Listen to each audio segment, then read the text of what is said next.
السلام عليكم ورحمة الله وبركاته، أحبتي في الله متابعين قناة تفسير الأحلام مع رانيا. هقدم لكم النهاردة تفسير رؤيا الذراع الأيمن في المنام. الذراع الأيمن القوي والسليم غالبا ما يدل على الخير والبركة، وقد يشير إلى النجاح والتقدم في حياتك. الذراع الأيمن الضعيف أو المكسور قد يرمز إلى الشعور بالضعف أو العجز، أو قد يكون تحذيرا من مشكلة صحية أو فشل في مشروع ما. جرح في الذراع الأيمن يمكن أن يشير إلى خسارة مالية أو عاطفية، أو قد يعكس شعورا بالألم النفسي.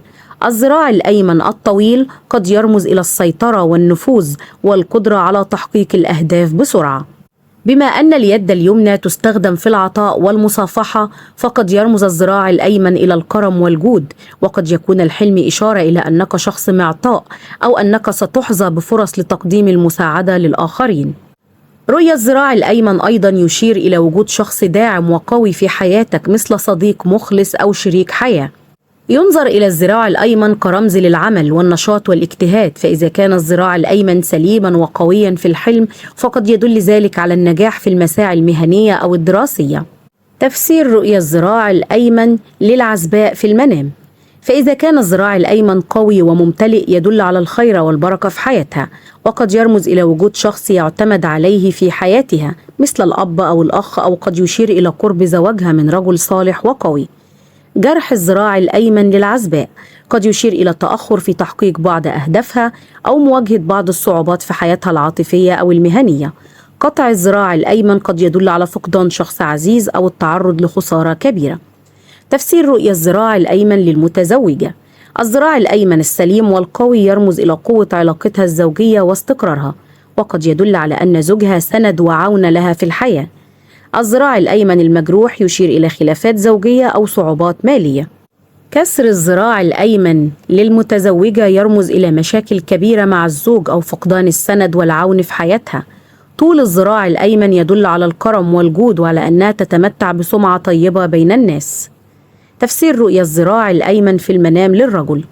الذراع الأيمن القوي يرمز إلى قوته وسلطته في حياته، سواء في العمل أو في علاقاته، وقد يدل على الربح المادي ونجاحه في مشاريعه. طول الذراع الأيمن يدل على الكرم والسخاء، ويدل أيضا على أن صاحب الرؤية ذو نفوذ وسلطة. جرح الذراع الأيمن للرجل يشير إلى خسارة مالية أو مواجهة مشاكل في العمل. قطع الذراع الأيمن للرجل يدل على فقدان أخ أو صديق مقرب، أو التعرض لخسارة كبيرة في التجارة أو العمل. رؤية الذراع الأيمن للمطلقة يرمز إلى قدرتها على الاعتماد على نفسها إذا كان الذراع سليم، أيضا ومواجهة الحياة بعد الطلاق، وقد يكون دلالة على بداية جديدة مليئة بالنجاح. ألم أو جرح في الذراع الأيمن يشير إلى الشعور بالوحدة أو الضعف بعد الانفصال، أو مواجهة بعض الصعوبات. طول الذراع الأيمن يدل على أنها شخصية كريمة، وستجد من يقف بجانبها ويعينها في حياتها. تفسير رؤية الذراع الأيمن للحامل. الذراع الأيمن القوي والسليم بشارة بالولادة الميسرة، وأن المولود سيكون بصحة جيدة وقويا إن شاء الله. ألم في الذراع الأيمن يشير إلى بعض التعب أو الصعوبات أثناء الحمل، لكنها ستمر بسلام. جرح الذراع الأيمن يدل على القلق والتوتر بشأن الحمل أو الولادة. وإلى هنا تنتهي حلقاتنا، ونلقاكم في تفسير جديد. فلا تنسوا دعمنا دائما بالإعجاب بالفيديو والاشتراك في القناة وتفعيل الجرس ليصلكم دائما كل ما هو جديد لنا. إلى اللقاء، والسلام عليكم ورحمة الله وبركاته.